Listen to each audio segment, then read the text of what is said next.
I am homeless because my husband hid the fact that I am on the deed to the house for years in divorce court. This is what family court is like. This is what it's like. I submitted the proof. I put in the evidence. I put in all of that. And sure enough, nope, I filed a motion, an emergency motion, and I know that the judge knew that I was telling the truth. But nope, his lawyers, he had real big lawyers. I imagine, he paid for really good lawyers. He got a big firm of lawyers, all different types, criminal attorneys for a divorce, criminal attorneys for a divorce, sexual abuse, white collar crime, etc. And it goes on and it goes on. He also took me to the state Supreme Court with a white collar crime attorney that called me a liar and also put 19 new allegations, including stalking, which is really despicable since I don't stalk him. I have to document that I'm being stalked all the time. But he is a clone to this phone, and I have informed the Bureau about it. There's 3 SIM cards, and he's been doing this since 2021, tracking me, and then that new one was put on February 2023. And I know he's watching. So yeah, you're busted. Stop hiding. And I do not deserve to be homeless. Nobody deserves to be homeless. But in this situation, I am on the deed to the house and I'm on the mortgage. And he said I was on neither in the entire divorce proceedings. He has been lying that I'm on the house and that I'm on the deeds. And the mortgages, which he refinanced like crazy, like $40,000 more than what the loans were that he originally took out, and then refinanced. I've not had a penny. I wasn't even allowed medical care. Look at my jaw, it's broken. I'm permanently physically disabled because I was not allowed physical therapy for my foot.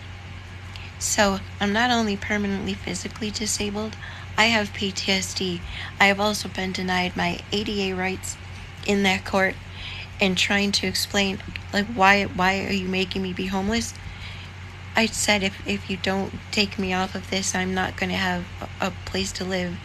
I brought emails from a landlord where I could have had an apartment being in HUD. And now I've been homeless longer and abused all along the way inside of abused women's shelters. The most abusive places ever is abused women's shelters. Those women are ruthless, and they're the ones who run it are even worse. And at least in the ones that I've been to, maybe there are some good ones. I can't speak for all of them, only the ones my husband's found me in. This is really bad.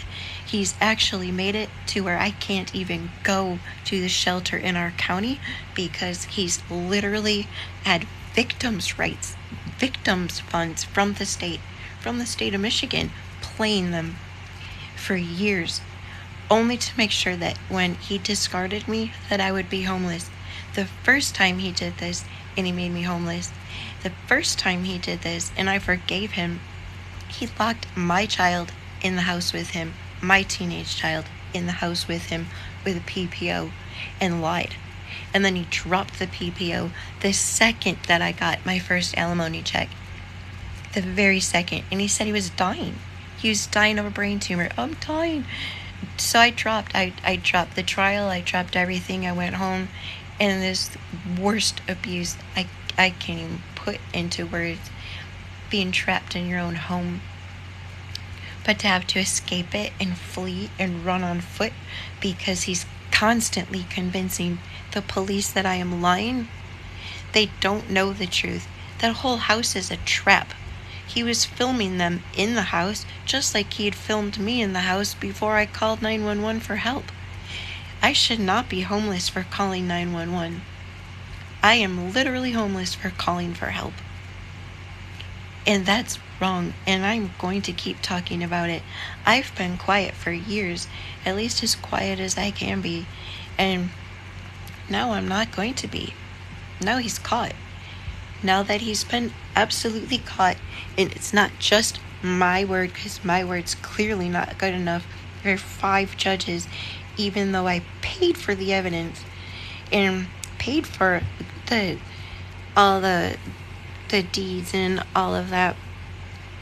Still, I wasn't represented. I wasn't represented because he kept refinancing and had huge lawyers coming after me. Huge lawyers that even attacked me in a federally funded domestic violence shelter.